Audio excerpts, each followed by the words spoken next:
Doctor Vaishali, ये बताइए कि ये जो प्रक्रिया होती है आईवीएफ की, क्या हर कपल को करानी जरूरी होती है? In few cases it is the first line of treatment और किसी केसेस में ये एंड पॉइंट ऑफ ट्रीटमेंट या हमारा जो स्टेप वाइज ट्रीटमेंट में सबसे लास्ट ऑप्शन आईवीएफ का रखते हैं। आईवीएफ कराने से पहले कौन कौन सी जो जांच होती है, मेडिकल जांच की बात करें, करानी जरूरी होती है? देखिए, जांच जो है महिला की होती है और उसके हस्बैंड की कुछ जांचें होती है, हस्बैंड का शुक्राणु की जांच होती है। अगर खान पान की बात करें, डाइट की बात करें, तो ये कितना इम्पैक्ट करता है, इसकी सक्सेसफुल परसेंटेज कितनी बढ़ा देता है? हेल्दी डाइट है, बैलेंस डाइट है, तो डेफिनेटली आपका वेट भी सही होगा। मतलब अगर आप ओबीज हैं या एक्सट्रीमली थिन हैं तो आपका रिजल्ट अफेक्ट होता है। Welcome to C News Bharat podcast. मैं हूं रत्ना और आज हम बात करने जा रहे हैं आईवीएफ यानी कि इन विट्रो फर्टिलाइजेशन। ये एक ऐसी प्रक्रिया है जिसने हजारों कपल्स के माँ बाप बनने के सपने को साकार किया है। लेकिन क्या आईवीएफ शुरू करना इतना आसान होता है? क्या इसकी तैयारी सिर्फ मेडिकल तक सीमित है या फिर मानसिक और शारीरिक तैयारी भी उतनी ही जरूरी है? आज हम जानेंगे आईवीएफ प्रक्रिया शुरू करने से पहले किन किन बातों का ध्यान रखना चाहिए, कैसे खुद को तैयार करें और किन गलतियों से आपको बचना चाहिए। तो बने रहिए हमारे साथ, क्योंकि आज की ये जानकारी आपके या आपके किसी अपने के लिए बेहद अहम और खास हो सकती है। और इस महत्वपूर्ण विषय पर बात करने के लिए हमारे साथ मौजूद हैं उत्तर प्रदेश की जानी मानी गायनोकोलॉजिस्ट और दीवा IVF and fertility clinic Lucknow की डायरेक्टर डॉक्टर वैशाली जैन। बहुत बहुत स्वागत है आपका सी न्यूज़ भारत पॉडकास्ट में। डॉक्टर वैशाली जैन, सबसे पहला सवाल ये है कि आईवीएफ क्या है और इसकी जरूरत कब पड़ती है? देखिए, आईवीएफ जो है एक प्रकार का एडवांस फर्टिलिटी ट्रीटमेंट है। इन विट्रो फर्टिलाइजेशन या आम भाषा में इसको टेस्ट ट्यूब बेबी भी कहते हैं। और इसमें हम क्या करते हैं कि महिला का अंडाणु मतलब एग्स और हस्बैंड का स्पर्म हम लैबोरेटरी में फर्टिलाइज करते हैं ऑप्टिमम सिचुएशंस में, और फिर उसको एम्ब्रियो जब वो बन जाता है फर्टिलाइज होने के बाद तो उसको यूट्रस में ट्रांसफर कर देते हैं। तो ये आईवीएफ एक तरह की असिस्टेड रिप्रोडक्टिव टेक्निक है और एडवांस फर्टिलिटी ट्रीटमेंट है। जी डॉक्टर वैशाली, ये बताइए कि ये जो प्रक्रिया होती है आईवीएफ की, क्या हर कपल को करानी जरूरी होती है या कुछ केसेस होते हैं जिसमें ये जरूरत होता है कि नहीं अब आईवीएफ का ही सहारा? देखिए, जो हमने कहा कि ये एक एडवांस फर्टिलिटी ट्रीटमेंट है और 80% to 85% जो बांझपन से कपल जूझ रहे हैं उनमें हमें आईवीएफ की जरूरत नहीं पड़ती है। उसमें सिंपलर असिस्टेड रिप्रोडक्टिव टेक्निक्स होती हैं, जैसे थोड़ा सा लाइफस्टाइल चेंजेस, थोड़ा सा हार्मोनल दवाइयाँ देके हम कुछ उसमें जो उनकी दिक्कत है उसको करेक्ट करके, या एक आईयूआई और छोटा प्रोसीजर है वो करके हम 80 to 85% में कंसेप्शन हो जाता है। केवल जो है कुछ परसेंट लोगों में आईवीएफ की जरूरत पड़ती है। तो IVF is the in few cases it is the first line of treatment और किसी केसेस में ये एंड पॉइंट ऑफ ट्रीटमेंट या हमारा जो स्टेप वाइज ट्रीटमेंट में सबसे लास्ट ऑप्शन आईवीएफ का रखते हैं। जो कपल्स आईवीएफ प्रोसीड करना चाहते हैं, अगर आपकी सलाह पूछी जाए तो आप उनको क्या सलाह देना चाहेंगी ऐसे कपल को? देखिए, जो आईवीएफ है हमें बहुत ही रियलिस्टिक रहना होता है। इसमें पेशेंस की जरूरत होती है और रियलिस्टिक रिजल्ट्स का हम एक्सपेक्टेशंस करते हैं। आईवीएफ 100% सक्सेस नहीं होता है, उसको 50 to 60% की सक्सेस रेट है। और इसमें इसके साथ फाइनेंसेस इन्वॉल्व होते हैं क्योंकि एक महंगा प्रोसीजर है, और साथ में टाइम एंड कमिटमेंट, क्योंकि टाइम भी देना होता है। कम से कम 2 या 3 महीने का एक बार की साइकिल में टाइम लगता है और कभी कभी मल्टीपल साइकिल्स भी करनी पड़ती हैं। तो एक जो एक्सपेक्टेशंस हैं वो रियलिस्टिक रखें और अपना, अगर आपका एकदम नेसेसिटी है तभी आईवीएफ कराएं और प्रॉपर डायग्नोसिस के बाद अपना आईवीएफ के लिए डिसाइड करें। आईवीएफ कराने से पहले कौन कौन सी जो जांच होती है, मेडिकल जांच की बात करें, करानी जरूरी होती है? देखिए, जांच जो है महिला की होती है और उसके हस्बैंड की कुछ जांचें होती है। हस्बैंड का शुक्राणु की जांच होती है और कभी कभी डीएनए फ्रेगमेंटेशन टेस्ट होता है, शुक्राणु का सीमेन कल्चर, सीमेन पैरामीटर्स की चेकअप होता है। महिला का हम अल्ट्रासाउंड करते हैं, अल्ट्रासाउंड के बाद उसका कभी कभी लैप्रोस्कोपी की ज़रूरत पड़ती है, मतलब दूरबीन विधि से कुछ अगर उसके ट्यूब्स वगैरह में पानी भरा हुआ है तो वो हमें निकालना पड़ता है, हाइड्रोसेल्फिंग्स होता है तो निकालना पड़ता है, या फाइब्रॉइड्स होते हैं तो वो निकालना पड़ता है। हिस्ट्रोस्कोपी होती है जिसमें बच्चेदानी के अंदर हम दूरबीन डाल के चेक करते हैं कि जहाँ पे एम्ब्रियो आके चिपकेगा वो सही है कि नहीं है। इसके अलावा ब्लड टेस्ट होते हैं, ब्लड टेस्ट में हम उसके अंडे बनने की क्षमता देखते हैं, यानी कि एंटी मुलेरियन हार्मोन एक टेस्ट होता है जिसमें ओवेरियन रिजर्व हम चेक करते हैं, तो उसका ओवेरियन रिजर्व चेक करते हैं, एंटर फॉलिकल काउंट चेक करते हैं, और जो बेसिक थायराइड, प्रोलैक्टिन और कुछ तरह के हार्मोन्स भी हैं जो हमारे रिजल्ट को अफेक्ट कर सकते हैं, या हमें जो है कितनी डोज चाहिए दवाइयों की उसको हम उस पर डिपेंड होते हैं। तो ये सारे टेस्ट हम महिला का भी कराते हैं और पुरुष का भी कराते हैं। क्या आईवीएफ से पहले किसी भी तरीके की जो मेडिकल जांच की बात कही गई है, अगर लाइफस्टाइल की बात करें उसमें भी बदलाव ज़रूरी होता है? देखिए, लाइफस्टाइल जो अगर हम साइंटिफिकली माने तो लाइफस्टाइल का बहुत इम्पोर्टेंट रोल है उसके सक्सेस पे।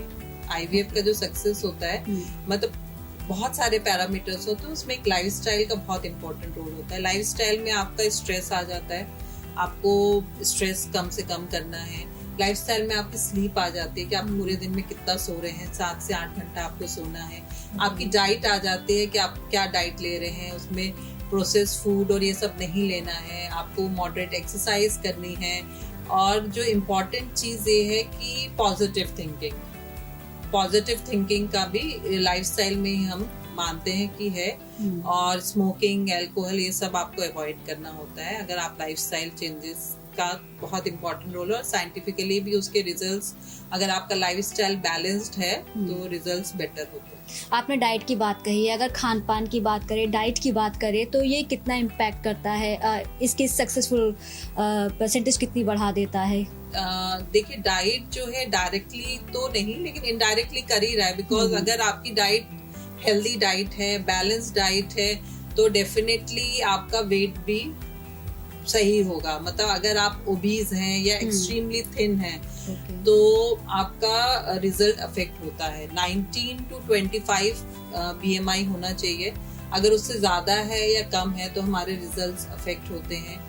और जो है हमारा जो हम डाइट बोलते हैं उसमें एंटीऑक्सीडेंट्स की क्वांटिटी अच्छी होनी चाहिए। एंटीऑक्सीडेंट्स आपको, या ओमेगा फैटी एसिड्स जो होते हैं उसकी क्वांटिटी अच्छी होनी चाहिए, तो आपको फ्रेश फ्रूट्स एंड वेजिटेबल्स लेने चाहिए। इसके अलावा जो है आपको नट्स एंड सीड्स जो होते हैं वो एंटीऑक्सीडेंट्स और आपको ओमेगा फैटी एसिड्स दे सकते हैं।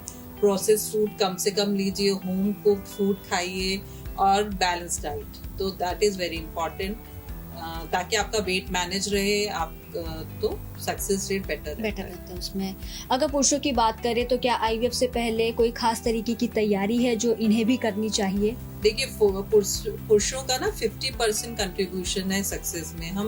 हमारा अक्सर ध्यान केवल महिलाओं पे ही रहता है, लेकिन हम ये भूल जाते हैं कि अगर अंडाणु महिला का है तो शुक्राणु हस्बैंड का है, तो उसका 40 to 50% कंट्रीब्यूशन है आईवीएफ के सक्सेस में। और जिस तरह का लाइफस्टाइल हो गया है, चाहे वो महिला हो चाहे पुरुष हो, तो वो डेफिनेटली सक्सेस रेट को अफेक्ट करता है। तो पुरुषों के लिए यही सलाह है कि अगर वो स्मोक कर रहे हैं या अल्कोहल ले रहे हैं तो उसको वो बंद करें। अपनी डाइट में वो एंटीऑक्सीडेंट्स ले ले। इसके अलावा हम उनको दवाइयाँ भी प्रिस्क्राइब करते हैं जिससे कि उनका शुक्राणु की क्वालिटी इम्प्रूव हो जाए, क्वालिटी एंड क्वांटिटी इम्प्रूव हो जाए। इसके अलावा अगर वो टाइट मतलब हीट से उनका एक्सपोजर कम हो और स्ट्रेस से वो बचे, तो उनको भी तैयारी की ज़रूरत है जितनी महिला को ज़रूरत है।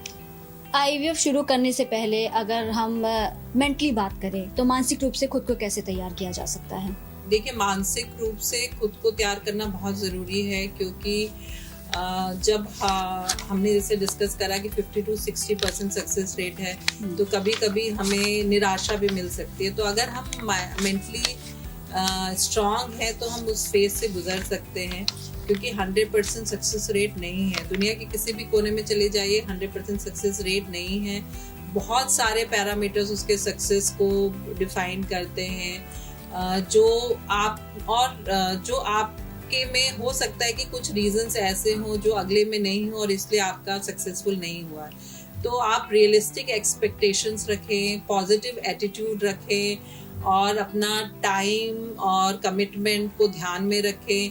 बहुत पेशेंस की ज़रूरत है इसमें, क्योंकि इसके ट्रीटमेंट में कभी कभी मतलब ऐसा नहीं है कि आप आईवीएफ सेंटर पहुंच गए, आपने आज सोचा कि मैं आईवीएफ करा लूं और आपको मतलब उसी समय तुरंत सब कुछ हो जाएगा। तो इट टेक्स टाइम। जैसे नहीं कहते लड़के की बच्चे की शादी करनी है तो अब आप लड़की ढूंढना या लड़का ढूंढना चालू करेंगे, उसके बाद होते होते धीरे धीरे तो उसी तरह से आईवीएफ उतना ड्रास्टिक नहीं होता है, लेकिन फिर भी हाँ, हमें रियलिस्टिक गोल्स रख के और रियलिस्टिक अप्रोच के साथ, प्रैक्टिकल के साथ, थोड़ा सा होप के साथ कंटिन्यू करना होता है। स्ट्रेस की बात करें अगर डॉक्टर वैशाली जैन जी, तो स्ट्रेस कितना इम्पैक्ट करता है आईवीएफ को, कितना प्रभावित करता है इसको? स्ट्रेस से हार्मोनल इम्बैलेंस हो जाता है। स्ट्रेस से आप खाना कोई ज्यादा खाने लगता है, कोई कम खाने लगता है, तो वेट भी अफेक्ट होता है। स्ट्रेस की वजह से लोग अल्कोहल लेने लगते हैं या स्मोक करने लगते हैं, नींद कम हो जाती है। तो ये एक साइकिल है, और कहीं ना कहीं स्ट्रेस, ये सारी चीजें जब कंबाइन हो जाती हैं तो स्ट्रेस डेफिनेटली आपके आईवीएफ के रिजल्ट्स को अफेक्ट करता है। इस दौरान जब ये प्रोसेस होता है, कोई कपल ऑप्ट कर रहा है, अगर फीमेल है या मेल भी है, तो पार्टनर या परिवार का कितना सपोर्ट जरूरी होता है? देखिए, पार्टनर का मान लीजिए अगर मेल फैक्टर है और महिला को आईवीएफ करवाना पड़ रहा है मेल फैक्टर की वजह से, या फीमेल फैक्टर है इसलिए आईवीएफ कराना पड़ रहा है, तो मैं तो यही सलाह दूंगी कि एक दूसरे को सपोर्ट करें, क्योंकि हमारा एंड रिजल्ट आप दोनों एक कपल का सेम है कि उनको एक बच्चा चाहिए। और फैमिली का सपोर्ट इज इक्वली इम्पॉर्टेंट। अगर आपकी फैमिली सपोर्ट नहीं कर रही है तो वो एक दुखद चीज़ है, लेकिन उसमें ये है कि पार्टनर्स को तो एक दूसरे को बहुत सपोर्ट करना चाहिए, क्योंकि इससे मेंटल स्ट्रेस कम हो जाता है और एक दूसरे को टाइम देना चाहिए इस चीज़ के लिए। जो आईवीएफ है उसके पूरे प्रोसेस की बात करें तो ये कितना लंबा जाता है, कितना टाइम लगता है? देखिए, आईवीएफ का प्रोसेस हमने 2 पार्ट्स में डिवाइड करा। पहले 1 महीने में हम महिला को कुछ इंजेक्शंस देते हैं जो 10 से 15 दिन चलते हैं, और वो इंजेक्शंस के बाद उसको बेहोशी में अंडाणु बाहर निकालते हैं और उसको फर्टिलाइज करके, लेबोरेटरी में फर्टिलाइज करके 3 से 4 दिन में एम्ब्रियो डेवलप हो जाता है। 5 दिन लगते हैं यूजुअली। फिर इसको हम फ्रीज कर लेते हैं। तो आजकल हम लोग ये वाले टेक्निक ज्यादा अपना रहे हैं, फ्रीजिंग वाली अपना रहे हैं, क्योंकि इससे थोड़ा सा चीजें, रिजल्ट्स भी बेटर मिल रहे हैं, और जो एक नेगेटिव इम्पैक्ट होता है इंजेक्शंस का बच्चेदानी की लाइनिंग पे, उस पे भी असर कम पड़ रहा है। और एक साइड इफेक्ट होता है ओवेरियन हाइपर स्टिमुलेशन सिंड्रोम, उसके भी वो कम हो गए हैं। तो एक महीने में, मतलब शुरू के 15 दिन में, महीने के, ये आपका प्रोसेस हो जाएगा। आपका एग फ्रीज हो जाएंगे, 5वें दिन फर्टिलाइज होके फ्रीज हो जाएंगे। उसके बाद नेक्स्ट मंथ में हम आपकी बच्चेदानी की लाइनिंग प्रिपेयर करके उसको डालते हैं। तो अगर आप इन टोटल, अगर हम इस तरह का प्रोटोकॉल, फ्रीजिंग वाला प्रोटोकॉल यूज कर रहे हैं, तो हमारे 2 महीने का हमें टाइम चाहिए। इनिशियल 15 दिन ओवम पिकअप एंड फ्रीजिंग के लिए, और नेक्स्ट मंथ का हमें चाहिए वो डालने के लिए। और जब वो पीरियड आपका मिस होगा तो आपको प्रेगनेंसी कंफर्म हो जाएगी। तो मतलब 2 मंथ्स का आप ये मान के चलिए। एक हम तो मतलब 2 महीने का, अगर हम एक एगोनिस्ट प्रोटोकॉल भी होता है जिसमें हम फ्रेश डालते हैं, हम फ्रीज नहीं करते, तब उसमें हम एक साइकिल पहले से 21वें दिन से आपका तैयारी करना चालू करते हैं। तो आप मान के चलिए कि 2 महीने तो लगते ही लगते हैं। अगर सब कुछ फास्ट फॉरवर्ड हो रहा है, सारी चीजें, सारे पैरामीटर्स सही हैं, सब कुछ सही है, आपकी लाइनिंग अच्छे से बन गई है, तो 2 मंथ्स का टाइम, मिनिमम 2 मंथ्स तो मान के चलिए। और उससे पहले 1 महीना कभी कभी हम लोग को टेस्ट कराने में, आपकी सिस्टम को ऑप्टिमाइज करने में भी लगता है। तो 2 to 3 मंथ्स तो आप मान के चलिए। ओके, क्या आईवीएफ जो है वो पहली बार में ही सक्सेसफुल हो जाता है? देखिए, सक्सेस रेट जो है 50 to 60% है। फर्स्ट टाइम किसी भी टाइम 50 to 60% है। और जो सक्सेस है वो बहुत डिपेंड करता है कि आपका खुद का क्या बॉडी कैसी है आपकी, है ना। किसी महिला में फर्स्ट टाइम में होगा, किसी महिला में दूसरी बार में होगा, उसके क्या पैरामीटर्स है। सबसे इम्पोर्टेंट होता है age is a very important factor for the success of IVF. तो लेस देन 35 एज है तो हम मान के चलते हैं कि सक्सेस रेट इज 70%, 80% तक हम मान के चलते हैं। लेकिन जैसे जैसे एज का बढ़ती रहती है 35 एंड अबव, ये सक्सेस रेट धीरे धीरे धीरे धीरे कम होने लगता है, क्योंकि आपका ओवेरियन रिजर्व या आपके एग की क्वालिटी अफेक्ट होती है। तो उससे, और उसके अलावा फिर एम्ब्रियो की क्वालिटी कैसी है, शुक्राणु कैसे हैं, तो ये सारे बहुत सारे फैक्टर्स एक सक्सेस में करते हैं। लेकिन ओवरऑल जो एवरेज सक्सेस रेट माना गया है वो 50 to 70% माना गया है। हाँ, डेफिनेटली अगर आप सेकेंड टाइम कराते तो सक्सेस रेट थोड़ा और बेटर हो जाता है, अगर हम वो सारी चीजें करेक्ट कर लेते जो फर्स्ट टाइम हमने अफेक्ट हुई थी। आईवीएफ के दौरान क्या नॉर्मल रूटीन जो होता है उसे कंटिन्यू किया जा सकता है या नहीं? Very very valid questions. मतलब मेरे पास पेशेंट्स आते हैं और कहते हैं मैडम अब तो हमें रेस्ट ही करना। नहीं, बिल्कुल ऐसा कुछ नहीं है। सारी चीजें एक कृत्रिम तरीके से हुई है, लेकिन सारी चीजें नेचुरल है। मतलब अगर हम एम्ब्रियो भी डाल रहे हैं तो वो एम्ब्रियो नेचुरल है, ठीक है, हमने उसको लेबोरेटरी में प्रोसेस करा है, तो आपको बिल्कुल bed rest, strict bed rest की जरूरत नहीं है। लाइट वर्क आप कर सकते हैं। हाँ, हैवी वेट और एक्सर्शन आपको अवॉइड करना है। वो तो हम पेशेंट को, वैसे भी जो भी पेशेंट महिला एक नेचुरल तरीके से भी प्रेग्नेंट होती है उसको भी हम बोलते हैं कि आप लाइट वर्क ही करिए, एक्सेसिव हैवी वर्क मत करिए। दूसरा जो है, अगर आपकी प्रेगनेंसी नॉर्मल चल रही है, हाँ, इसमें थोड़ी सी दवाइयां हमें शुरू के 3 महीने एक्स्ट्रा देनी पड़ती हैं टू सपोर्ट द प्रेगनेंसी। उसके अलावा कोई भी बेड रेस्ट की जरूरत नहीं है। आप अपना रूटीन वर्क करिए, हैवी वर्क अवॉइड करिए। तो ये मिथ है कि आईवीएफ के बाद बेड रेस्ट करना पड़ता है। एक नॉर्मल नेचुरल प्रेगनेंसी की तरह करना पड़ता है। हाँ, इस दौरान अगर कोई कॉम्प्लिकेशन डेवलप हो जाता है तो वो, चाहे वो नॉर्मल प्रेगनेंसी में कोई कॉम्प्लिकेशन डेवलप हो, उसको हम वैसे ही मैनेज करते हैं जैसे एक नॉर्मल प्रेगनेंसी को मैनेज करते हैं। जो आईवीएफ होता है, अगर इसके संभावित साइड इफेक्ट्स की बात करें तो क्या हो सकते हैं? देखिए, साइड इफेक्ट्स एज सच तो बहुत ही टेम्परेरी प्रोसेस है। जैसे हमने 10-11 दिन के इंजेक्शन दिए हैं तो उससे थोड़ा ब्लॉटिंग, नोजिया, थोड़ा इंजेक्शन की साइड पे थोड़ा सा इन्फ्लेमेशन या ब्लैकिश स्पॉट्स वगैरह हो जाते हैं। तो बहुत टेम्परेरी टाइप का कुछ साइड इफेक्ट्स होते हैं, मोमेंट्री साइड इफेक्ट्स होते हैं। और उसके बाद जब हम एम्ब्रियो ट्रांसफर करते हैं तो उसमें जो भी दवाइयाँ देती है वो इतनी सेफ होती है कि वो प्रेगनेंसी में जो दवाइयाँ दी जाती है वो इतना सेफ होती है कि वो बच्चे के लिए जब सेफ है तो आपके लिए तो बिल्कुल सेफ है। तो बहुत ही रेयरली कोई कॉम्प्लिकेशंस होते हैं। एक ओवेरियन हाइपर स्टिमुलेशन सिंड्रोम होता है, वो भी आजकल 0 हो गया है, क्योंकि हम सारे साइकिल्स 90%, मतलब एवरी साइकिल हमारी फ्रोजन साइकिल होने लग गई है इस तरह की महिलाओं में। एक मल्टीपल प्रेगनेंसी एक साइड इफेक्ट बोलेंगे। अब वो कुछ लोग चाहते भी हैं कि डॉक्टर साहब जुड़वाई डाल दीजिए, एक ही बार में हमारा काम खत्म हो जाए। तो वो मल्टीपल प्रेगनेंसी वाला, ट्विन प्रेगनेंसी, आज वो थोड़ा सा मैं मानूंगी कि एक साइड इफेक्ट है, क्योंकि हम to improve the results of IVF हम डबल अभी भी डाल रहे हैं, जबकि विदेशों में तो अब सिंगल एम्ब्रियो ट्रांसफर ही हो रहा है। आईवीएफ से जन्मे जो बच्चे होते हैं वो कितने हेल्दी होते हैं? अक्सर ये सवाल पूछा जाता है। कुछ नहीं होता है, बिल्कुल हेल्दी होते हैं, और बल्कि वो स्ट्रांग होते हैं, क्योंकि वो इतने एनवायरनमेंट में, कृत्रिम एनवायरनमेंट में होके फिर डेवलप होके वो फिर उस बच्चेदानी में डेवलप हो रहे हैं, तो बिल्कुल नॉर्मल होते हैं।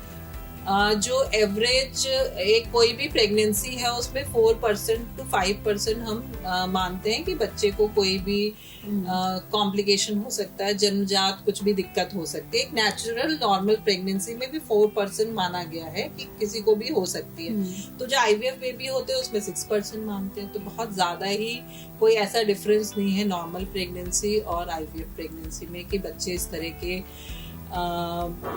कुछ एबनॉर्मल पैदा होंगे। और बल्कि कभी कभी कुछ केसेस में हम आईवीएफ करवाते हैं जिन महिलाओं के एबनॉर्मल बच्चे पैदा हो रहे हैं, क्योंकि हम उनका जेनेटिक टेस्ट करके, एम्ब्रियो जो होता है उसका हम जेनेटिक टेस्ट करके और फिर वो बेबी ट्रांसफर करते हैं। जैसे डाउन सिंड्रोम है या फिर उनको कोई सिंगल जीन डिसऑर्डर है, तो जो जेनेटिक डिसऑर्डर वाले पेरेंट्स होते हैं उनमें तो हम प्रेफर करते हैं आईवीएफ करना, बिकॉज हम उनको उस एम्ब्रियो को पहले से चेक करते हैं और जो एम्ब्रियो सही होता है उसको फिर हम फर्टिलाइज मतलब बच्चेदानी में डालते हैं। तो कभी कुछ केसेस में तो इंडिकेशन ही है कि आपको आईवीएफ करना है। केसेस। ओके, जैसा आपने ये एक केस बताया है कि आप लोग खुद इस चीज को सजेस्ट करते हैं कि अगर ऐसी कोई कंडीशन है तो जेनेटिक डिसऑर्डर्स होते हैं जो हेरिडिटरी होते हैं, मतलब मदर से फादर में ट्रांसमिट, मदर से बच्चे में, मतलब मदर फादर में कुछ जेनेटिक प्रॉब्लम होती है जो आपके ट्रांसमिट हो सकते हैं बेबीज में। तो उसमें हम जेनेटिक टेस्ट, मतलब एम्ब्रियो होता है उसका, फिर हम जेनेटिक टेस्टिंग करके और फिर ट्रांसफर करते हैं, तो उसमें तो इंडिकेटेड ही करते हैं। ओके, अगर इस पूरे प्रोसेस की बात करें तो खुद को मोटिवेटेड और पॉजिटिव कैसे बनाए रखा जा सकता है? देखिए, सबसे अच्छी चीज तो ये है कि आपको एक उम्मीद दिख रही है, कहाँ पे कहीं पे आपके पास कोई भी आज से अगर 20 साल पहले कहें तो बहुत ऑप्शंस कम थे, है ना। अब ऑप्शंस बहुत हो गए हैं, IVF सेंटर्स लखनऊ में भी बहुत खुल गए हैं, तो एक उम्मीद है ना, उम्मीद भी बहुत बड़ी चीज होती है। एक बार एक हो जाए कि आपके पास कुछ चारा ही नहीं है, आपके लिए सारे रास्ते बंद हो गए हैं, तो एक आपको उम्मीद की किरण दिख रही है, तो वही चीज आपको मोटिवेट करनी चाहिए और रियलिस्टिक अप्रोच होनी चाहिए। ये मत सोचिए कि बस हमने IVF का सोच लिया तो हमें 100% मिल ही जाएगा। एक रियलिस्टिक अप्रोच करके रखिए कि हाँ हमारा अच्छा होगा, लेकिन हमें उसके लिए नेगेटिव रिजल्ट के लिए भी प्रिपेयर्ड रहना है। बहुत पेशेंस रखना पड़ेगा। हाँ, और पेशेंस, कमिटमेंट, टाइम का कमिटमेंट चाहिए होगा, क्योंकि 2 महीने या 3 महीने आपको डॉक्टर के चक्कर लगाने पड़ेंगे। आप कोई वर्किंग महिला है तो उसके लिए अपने काम में हॉल्ट करके, या हस्बैंड है उसको अपने काम में हॉल्ट करके, तो इस चीज के लिए भी प्रिपरेशन की इज वेरी इंपॉर्टेंट। कि प्रिपरेशन क्या है, आप सही डॉक्टर को चुनिए, सही IVF सेंटर को चुनिए कि जहाँ पे ट्रांसपेरेंट वर्क होता हो, कि भाई आपको मिसलीड ना करा जाए। मिसलीड इन द सेंस कि झूठे मूठे बता दिया जाए कि ये हमारा सक्सेस रेट है, जो पूरे वर्ल्ड में जो सक्सेस रेट है एक एवरेज, और आपको बता दिया जाए कि आपका 100% है। तो ये सारे मिसलीडिंग चीज से बच के और ऑप्टिमिस्टिक और पॉजिटिव अप्रोच के साथ आप इस प्रक्रिया में घुसे, और बहुत ही उम्मीद और खुशी की चीज है ये, और भगवान ने चाहा तो आपको सक्सेस मिलेगी भी, मतलब ऐसा नहीं है कि नहीं मिलती। बहुत बहुत धन्यवाद, तमाम जानकारी आपने जो बताया है।